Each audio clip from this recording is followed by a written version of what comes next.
Hey guys, it's Jazzy right here, and I'm back for another video. This video is definitely going to be different because I will be doing an analysis on the Velvet Rope album, aka, in my opinion, the best Janet Jackson album ever. And this is the most personal album she has ever done to date. So if you don't want to watch that docu-series, if you don't want to read True You, I suggest you listen to the Velvet Rope. This I had already did a video that I will be posting where I just talked about how the Velvet Rope album changed my life and saved my life. Probably should have been listening to the Rhythm Nation album to be honest, but I came across the Velvet Rope for a reason. If you are a Janet supporter, I don't like saying fan, but if you're a Janet supporter, if you love Janet, I suggest you watch this video. It is strictly for Janet supporters, or if you're interested in Janet, definitely watch the video. So I'm gonna be, be viewing the album from a listener's point of view, and just kind of breaking down every song. It might be some personal stuff that I may say, but we definitely gonna stick to talking about the album. So the Velvet Rope is her sixth album, and it was released October 7th, 1997, which makes 25 years since the album has been released. It is the most introspective album she's ever done to date. And we all know that Janet writes about her life. Whatever's going on at that time, she writes about it. She writes about how she feels and things like that. But this album right here will tell you everything you need to know. Okay? And basically, Janet was doing shadow work while creating this album. Um, Definitely getting in tune with herself and starting definitely entered a new level in her life when she did this album. So we're gonna just talk about the songs, and before we talk about the songs, I just want to talk about what she was going through during this time. And if you've seen the docu series, you can kind of connect the dots to what she was going through. But during the time when she was on the Janet tour, and the time when she was making the album, she depression hit her. Something she never saw coming. She was depressed, and you would think, oh my god, like why would she be depressed? Like she had the hottest album at that time. The Janet album was like one of the hottest albums at that time. She was on a tour that lasted for 2 years. 2 years. You are at the brink of your career. What do you mean you're depressed? Let's get into the album. Okay, so the first track is the interlude, okay, which is Twisted Elegance. Basically, she's talking about how we all have a special need. We have a need to feel special, and this need brings out the best in us, yet the worst in us. She's basically talking about the light side and the shadow side, and that leads to Velvet Rope, the title track. Let's talk about why she titled it Velvet Rope. First of all, she has what do you call that? What do you call that? A violinist. Well, it features Vanessa May, and the song, it's a beautiful song if you listen to it, and you know the song basically reiterates from Twisted Elegance. She talks about we all have a need to feel special. This need brings out the best yet the worst in us. Basically, this album is doing some soul searching to figure out who she is. And if you watch an interview that she did with Rosie O'Donnell, okay, look it up. Rosie asked her, why did she title the album Velvet Rope? Is there any significance? And Janet said, we have ropes. We all have ropes. And sometimes we keep those ropes up, and it keeps us from letting others know who we are, and it keeps us from ourselves knowing who we are. And basically she had to let her rope down to figure out what it was about her that makes her special and makes her stand out.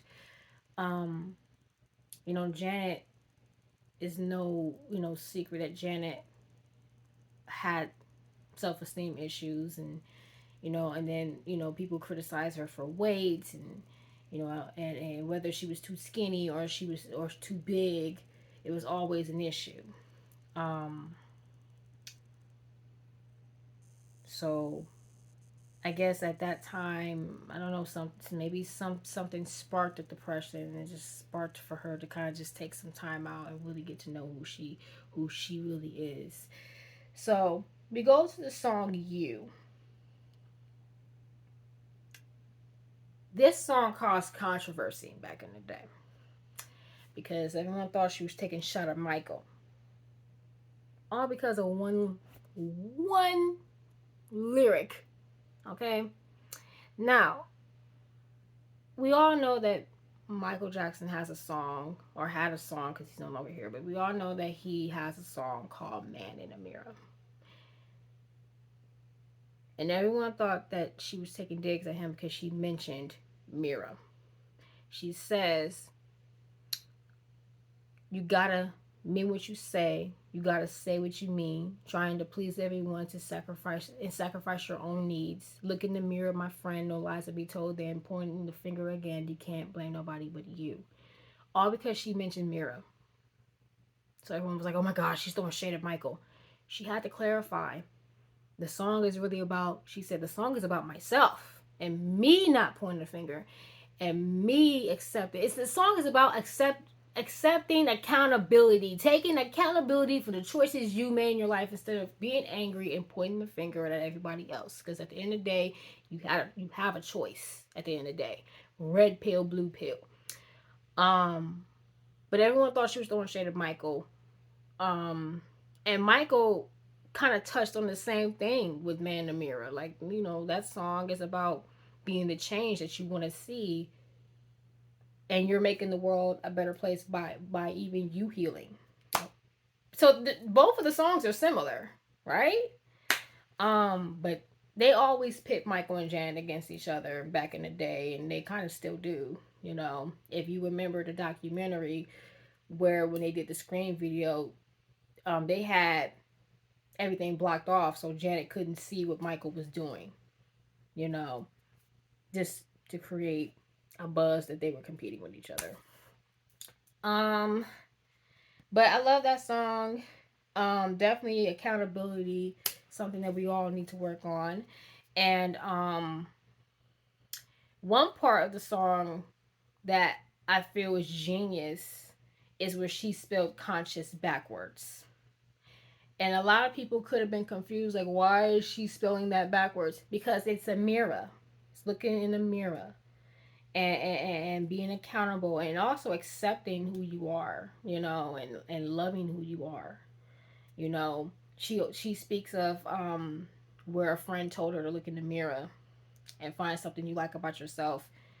And she said when she did that, she started to cry because she didn't like anything about herself. And then as she kept doing it, she started to like the sway of her back, and that's how you know I'm a Janet fan. The sway of her back and her smile, because she used to hate her smile back in the day.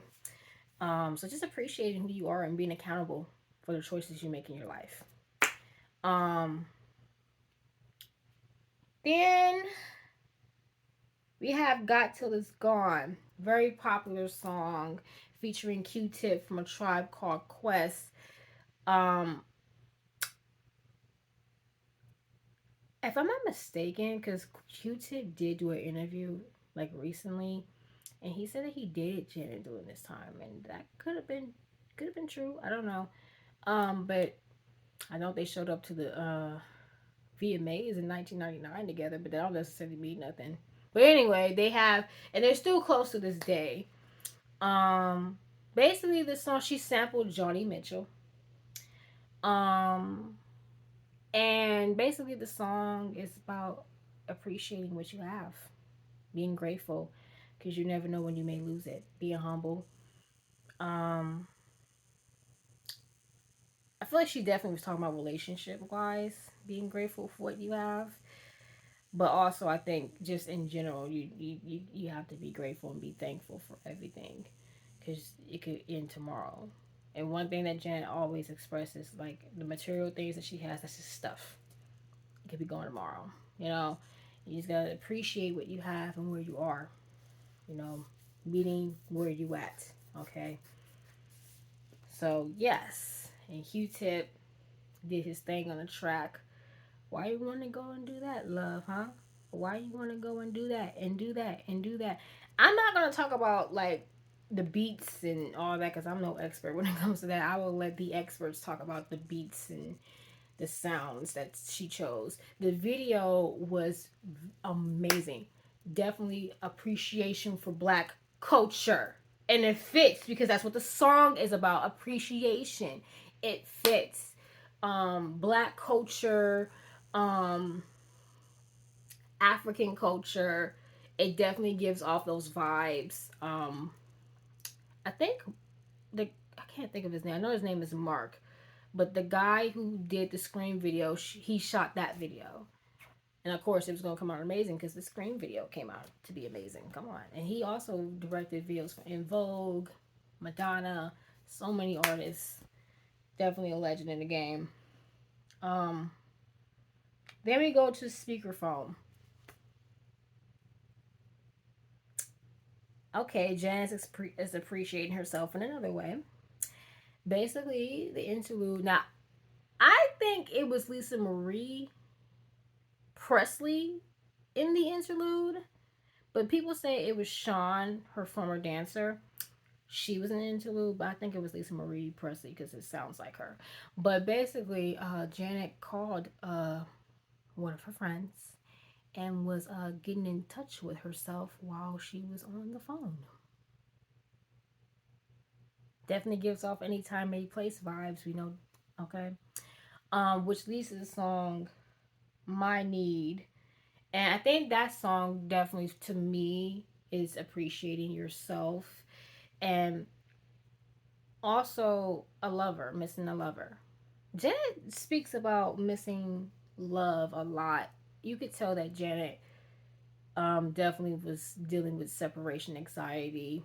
And I think it was mentally and emotionally rather than physical because at this point we know that Janet was married to Renee. Um, a lot of that going on. Um, there's moaning on the track. So I think definitely fantasizing about a lover, you know. Yeah, I don't know what else to say about that song. She samples Marvin Gaye and Tammy Terrell's "You're All I Need to Get By." Um, yeah. So we're gonna go on to the next track, which is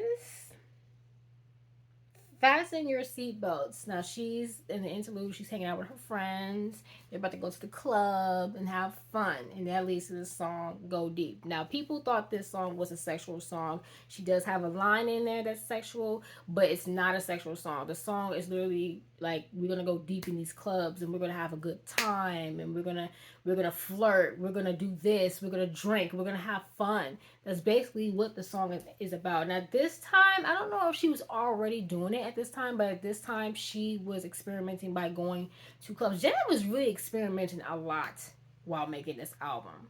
And you know, Janet only writes or does songs about stuff that's happened in her life. She doesn't make up anything.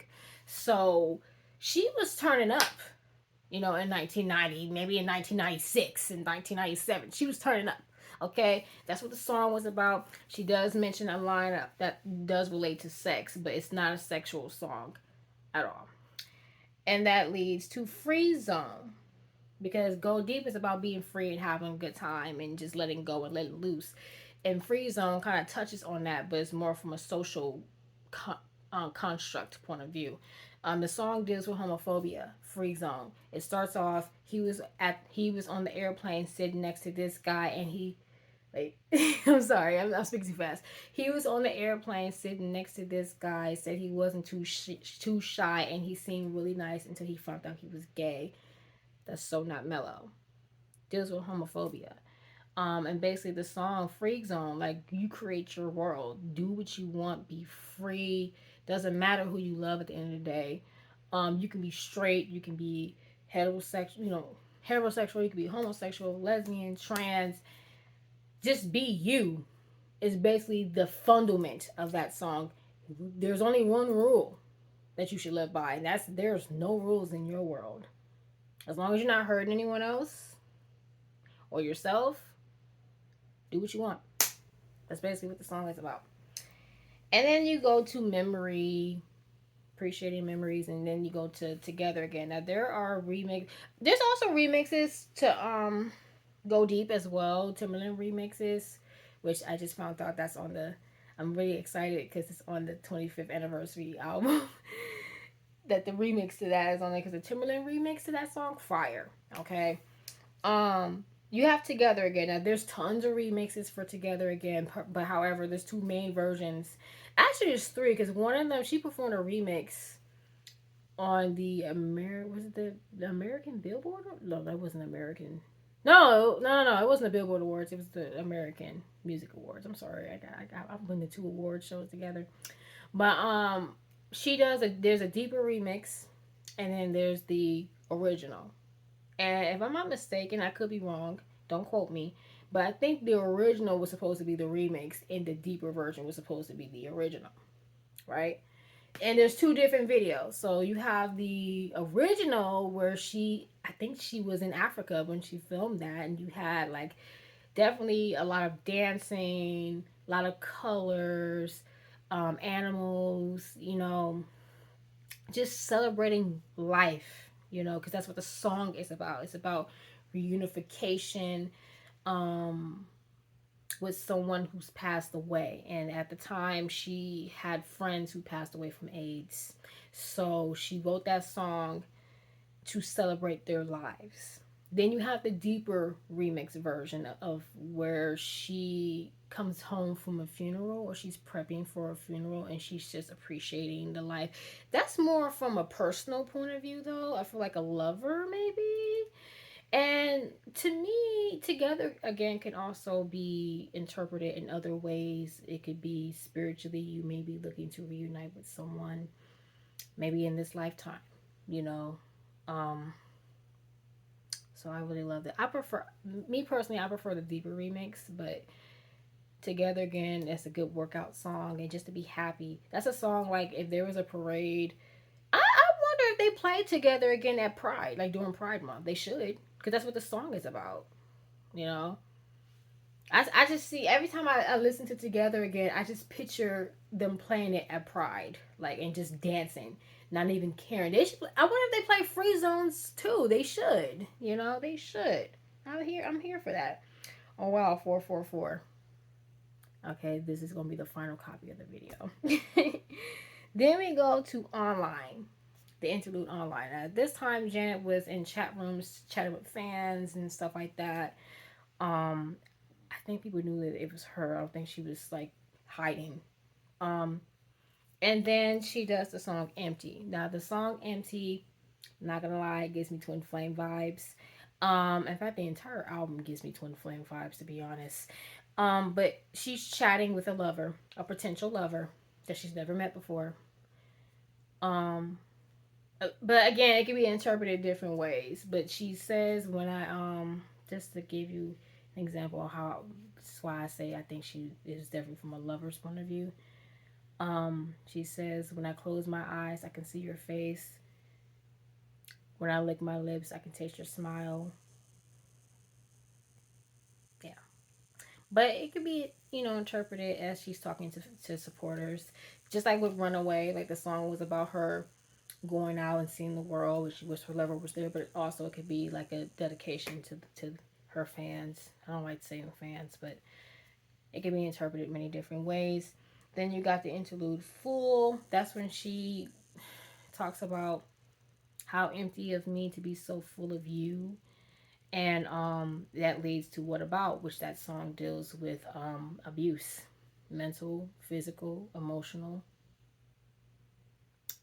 Um, I don't know. She could have been talking about her husband at that time. Like I said, watch the docu-series and you'll see what I'm talking about. And she definitely that song is another song that kind of caused a little controversy back in the day, because people didn't usually do songs about abuse back in the day. Before we had Ashanti's Rain on Me, we had What About. And she performed that song at the fashion awards, and they did not want her to perform this song. And Janet, you know how Janet is. If they tell you not to do something, she's gonna do it. Okay, they say you can't do this, she's gonna do it. Okay. Um, she performed this when she came out and said that she was divorcing her third husband, and she, of course, she got really emotional because according to Randy, he was mentally abusive to her. And I have to think that Renee put her through the same thing. I could be wrong, but like I said, if you watch the docu-series, you can kind of connect the dots yourself. Um, yeah, she's basically talking about narcissistic abuse in that song, pretty much. The manipulation, deceptive games, all that, you know. Then you have Every Time. And in this song, she's talking about how she's scared to fall in love, because it doesn't seem to work out every time she does it. We all have been there. And I feel like that's why it's important to do the healing, because sometimes we will meet, somebody who really cares about us and who's willing to put in the work and willing to give us what we want and what we need, but because we are so used to being hurt, we're so used to being lied to, that we kind of project onto them, and we kind of run from it, you know. I know I've been there. So that's what the song is about, and the video was beautiful, very very beautiful. And whoever did her hair for that video, baby, Jen, I need your stylist.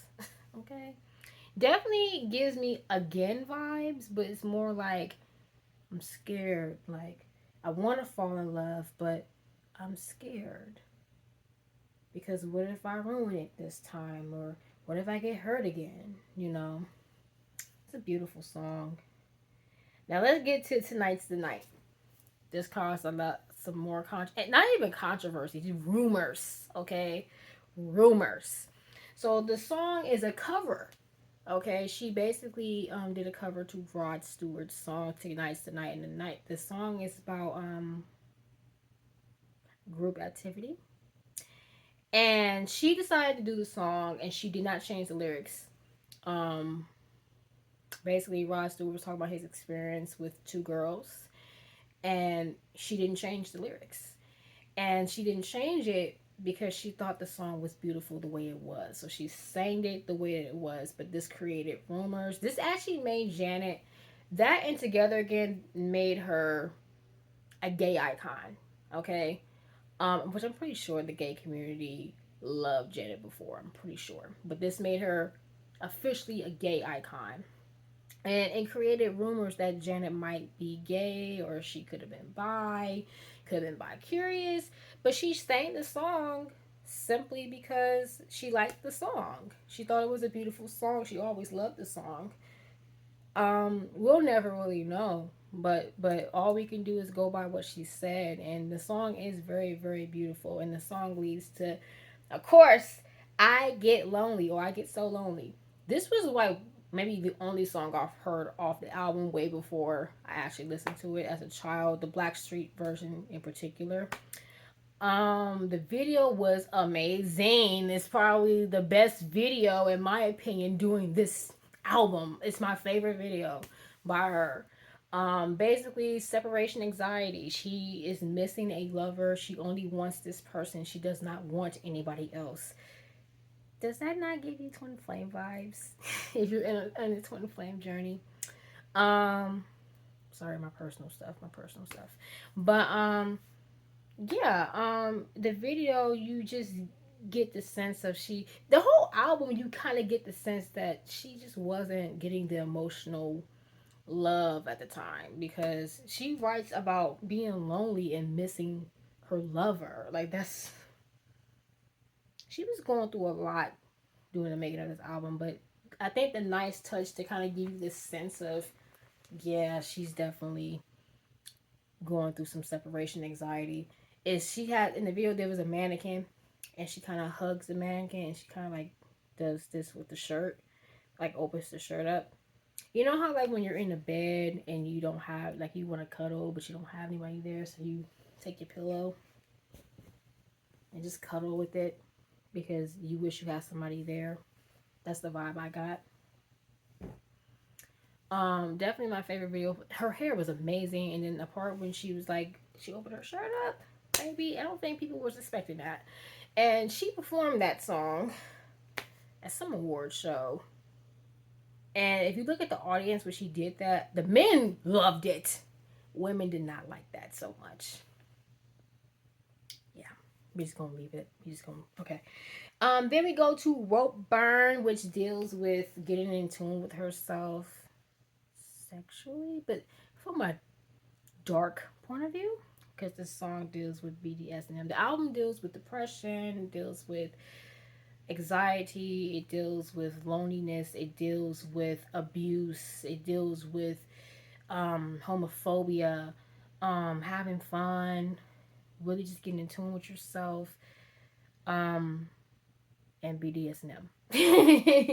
This is the only I would say Rope Burn is probably the only sexual song. I feel like My Need and Anything, those are sensual songs. Not necessarily sexual, but Rope Burn is definitely sexual. Like it's okay. So it deals with just experimenting because that's what Jan was doing this entire time. It's just experimenting with different things. So that's what the song deals with. And then a nice touch, Rope Burn, Velvet Rope, nice touch. She performs this on her tour, and she has a stripper pole. Her mother did not like the stripper poles that much. Her mother is a Jehovah's Witness, so understandable. Um, but she did it. Men loved it. I think she gave Kevin Garnett, the basketball player, I think she gave him a lap dance at one of the shows. If I'm not mistaken, I could be wrong, but she gave an NBA player a lap dance. I'm just not. I think it was Kevin Gar, whatever his name is. I don't know his name, but she gave somebody a lap dance, like somebody. Yeah. Then we go to Anything. Now, this song can be taken as a sexual song, but it also is a sensuous song. This song deals with being with her lover, being intimate with her lover, and she says, "So are you ready to journey?" Does that not? I'm gonna keep saying it because this whole album just gives me soulmate, twin flame vibes. Okay, really just healing. You know, um, and just healthy. You know, even though yes, What About was toxic, but it just she doesn't forget to touch on love. You know, she's with her lover and she's willing to do anything to make sure that he's getting what he needs as well as making sure she gets what she needs. And like I said, the song can be sexual, but I look at it from a sensuous point of view. And Janet can take any song and make it sensuous. That's like something that she's known for. It definitely gives me anytime, any place vibes though. Um, then we get to the sad interlude. Now, remember when I was talking about how Janet was depressed and how people felt like, how can you be depressed? You came from a family dynasty. You're at the top of your career. What do you mean? You have everything. What do you mean? She says in the interlude, it's nothing more depressing than having everything and still feeling sad. You must learn to water your spiritual garden. She had me effed up when I heard that interlude because I'm like, what is she talking about? Water your spiritual garden? What? So she sings Special. When you watch her perform the song, it's going to make you shed tears. Because the song, she's dealing with her inner child. It starts off where she's like, hey, Jay, it's been a long time since I've seen you laugh. Last a half in 26 years. I could sing the entire song. She's basically talking to her childhood self. And when she performs it, she has all these pictures from her childhood. And when she ends that performance, there's a picture of her as a child. Okay? And you gotta remember, Janet was kind of forced into the industry. Like her dad, like she said during that time, I never said I didn't want to be a part of the industry, but I never said that I did want to be a part of it. She kind of had to grow up really fast, you know, and then plus she was lonely growing up. Like she didn't have that many friends, and, you know, and a lot has changed for her, you know, since she first appeared on the, which show? Was it the Ed's? No, it wasn't the Ed Sullivan show. Whatever show she was on when she was performing with Randy when she was a little kid, that was it. She had to grow up pretty fast, you know. Um, and I feel like that's part of the healing journey is you have to deal with your inner child. I think we get so used to when we think of our childhood, we think of the trauma, and you're supposed to recognize that you have like there's trauma, but I think it's important to also accept the positives that happened in your childhood as well. It's important to see see everything as half full instead of half empty. And my favorite part of the song is when she's speaking and she says, "You can't run away from your pain because wherever you run, there you will be. You have to learn to water your spiritual garden, and then you'll be free."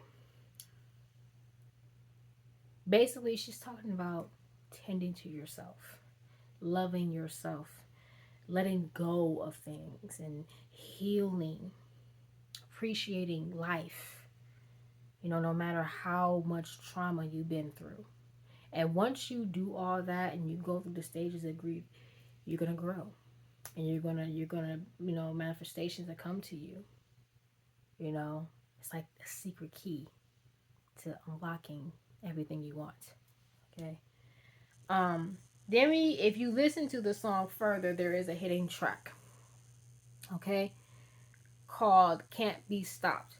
That song is about appreciating your ancestors, appreciating where you come from, appreciating where you are now, and just, baby, listen. Like she said when she accepted the Lena Horne Award, "I will never forget where I come from and whose shoulders I stand upon." I know that's right, Janet. I know that's right. You got to. You wouldn't be where you are if it wasn't for God, your ancestors, spirit, whatever it is, whoever it is that you believe in and you appreciate, you wouldn't be there. Be appreciative of where you are and where you come from. Even your family, they tried the best that they could, you know, to give you the life so you wouldn't have to struggle like they did, you know. At least some families, we're not going to get into. You know what I'm trying to say, okay? That's what the song is about, okay? Then you have God's Stepchild. That's like my personal favorite. I feel like she was telling my story. She was talking about being lonely, how she dealt with low self-esteem, and she didn't really talk to anybody. How she used to talk to the dogs, the animals that she had, because she didn't have anybody. And she always said, "I would talk to my dogs," but really I was talking to God. I used to talk to my dogs, and even like had imaginary friends and stuff. And I guess in my way I was talking to God, or maybe I was talking. I don't know. You know, I felt like she was telling my story, and she didn't, you know, go to anybody, especially her mother. Like she talks about how she was in school and she was embarrassed. You know, her teacher embarrassed her because she didn't know a math problem, and she felt really bad and felt really dumb, and she never told anybody about that. And I had a similar experience myself in the fourth grade. Um, was it fourth grade? No, it was second grade. Had a similar experience where a teacher, she might as well called me stupid in front of everybody, you know. So when I saw the Oprah interview and then she did this song, I'm like, oh my God, is she talking about me? You know, but really she was talking about herself. I think that song definitely bonded me to Janet, and maybe just understand her that you can have all the money in the world and you can have this and have that, but at the end of the day, that shouldn't make a person. It shouldn't validate a person, and people still have their problems. You know, people still have issues with themselves, and people get lost in the material things, and people don't appreciate what they have now, and that's why I feel like a lot of like people, they end up losing so fast and so quick because they're not appreciative. They don't continue to work on the journey. They think, "Oh, I got all this money. I don't have to do it anymore." No, you still have to work on yourself. The journey never ends. That's why at the end of special she says work in progress, because she's still working on herself. She's still working on herself to this day, you know? And now she's gonna find herself even more because now she has a son now, you know. So now she's seeing the world from her child's point of view now, because now she gotta be a mom, you know. And then she has other songs too. Um, Accept Me, which I've heard that song. Self-explanatory. Accept me for who I am. Telling people this is me, you know. I think another touch is she kind of fulfilled a childhood dream with the Janet album. She dropped her last name. Janet always, since she did Control, you know, she didn't want anybody in the family to really have anything to do with her career, because she wanted people to accept her music and accept her for her, not because, oh, she's a Jackson. Okay. And I really think Velvet Rope is Control Part 2 from a deeper perspective. Okay. That's just me. You know, and then she does, of course, she has the special edition, and then she got the 2000 deluxe version, which I'm so happy they put Go Deep Timberland remix. Oh my god, because it's fire, you know. But at the end of the day, this album is her most personal album she's ever done, and in my opinion, it's way deeper than the Janet album. It's way deeper than All For You. Um, it's her best album in my opinion. I feel like before we had Lemonade, when Beyonce was really talking about deeper issues, we had Velvet Rope. Velvet Rope. I mean, at this point, like Janet really didn't care. She's like when she did the Oprah interview, and they was talking about Michael. Oprah asked her, "How do you feel about Michael and his transition as far, I guess, music? I guess that's what she was referring to." And Janet said, "Listen, this album is about me. I am not going to speak for my brother anymore. I am not going to talk about him anymore, because we're here to talk about me." And you have to remember, Janet, besides Latoya, she was the only one that was doing interviews, and they would always ask her about Michael. They never really focused on. I mean, they would ask her questions about her music, but they would always bring up Michael. What is he making another album? What is he doing? How do you feel about this? How do you feel about his album? Blah, blah, blah. And I know it's like Janet got tired of it, so she said it like, this album's about me. She had to check Oprah. Okay, Janet will check you. Okay, don't get it twisted. She'll check you. She a tourist after all, okay? She'll just do it in the nicest way possible.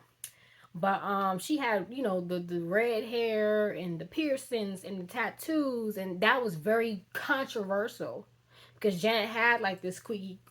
It was controversial when she put out the Janet album, and then she does this, and it's like, oh my god, like Janet, like what's going on with Janet?